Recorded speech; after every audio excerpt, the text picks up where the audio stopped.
وردەکاری گفتوگۆی نێوان وەفدی سەرۆکایەتی هەرێم و بزوتنەوەی گۆڕان ئاشکرا دەکرێت. سێ سەرکردەی پارتی دیموکراتی کوردستان پێشنیاز کراون بۆ وەرگرتنی پۆستی سەرۆک کۆماری عێراق. ئەندامێکی پەرلەمانی کوردستان ئاشکرای دەکات لە سلێمانی 18 پارچە زەوی کە نرخیان ملیۆنان دۆلارە دراون بە 5 کۆمپانیا.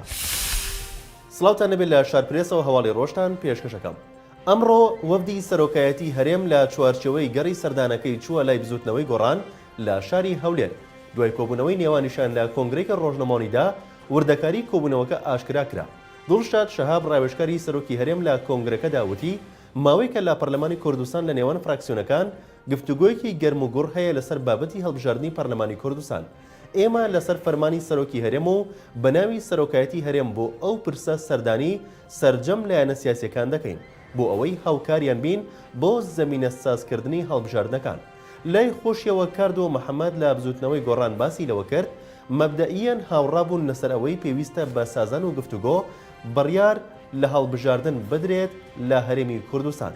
سەرۆکایەتی هەرێمیش بە گوێرەی یاسا پەیوەندیدارە بەو پرسەوە و دیاریکردنی ڕۆژی هەڵبژاردننی لە هەرێم. وتیشی گۆڕان لەگەڵ ئەوەیە هەڵبژاردننی پەرلەمانی کوردستان لە کاتی خۆیدا ئەنجام بدرێت. بەڵام تێبینی ئێمە لەسەر یاساکەیە دەبێت یاسای هەڵبژاردن لە خزمەتی بەهێزکردنی پەرلەمانی کوردستاندا بێت.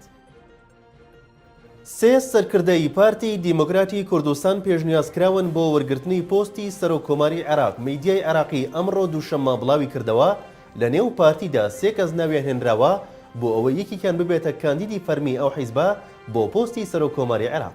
مەش لە کاتێکدایە دوێنێ دوای ئەوەی بە بڕیاری دادگای فیدراڵی لە کاندیدبوونی بۆ پۆستی سەرۆک کۆمار هۆشیار زێباری دوورخرایەوە. دواتر لە کۆنگرێکی ڕۆژنەمەوەییدا ڕێگەیاند پارتی هیچ کاندیدێکی دیکەی بۆ ئەو پۆستە نییە.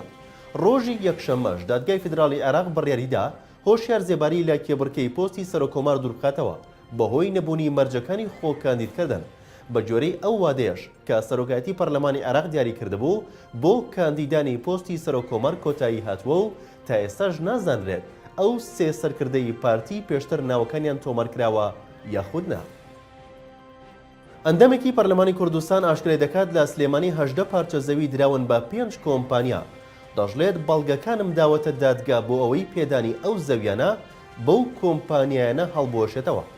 عەلی حەمەساڵح ئەندامی پەرلەمانی کوردستان ڕایگەیاند جگە لە زەوی گەراجی مەسلحەکەی سلێمانی لەگەڵ 18 پارچە زەوی دیکە دراونەتە 5 کۆمپانیا و لە ساڵی 2003 نەرمین عوسمان سەرۆکی ئەنجومەنی وەزیران بە وەکالەت ئەم زەویەی کردووە بە موڵکی کۆمپانیای داناز و بەدەر لە یاسا کراوە. وتیشی لە ڕۆژی 1 2011 ئەو کاتەی دکتۆر بەرهەم سەلاح سەرۆکی ئەنجومەنی وەزیرانی هەرێم بووە ئەم بڕیاری هەڵوەشاندوێتەوە. ئەم زەویە و 18 پارچە زەوی تری نایابە و دکتۆر بەرهەم هەمویانی کردوێتەوە بە موڵکی دەوڵەت و بڕیارەکەی هەڵوەشاندوێتەوە. ئەو پەرلەمانتارە دەژڵێت ئەو زەویانە دراون بە کۆمپانیەکانی داناز، نزار، توژەڵا، نۆکان و مەکتەبی کۆمەڵایەتی و ئەم زەویانە موڵکی وەزارەتی دەراین و نرخیان ملیۆنان دۆلارە و موڵکی هیچ کەس و کۆمپانیایەک نییە.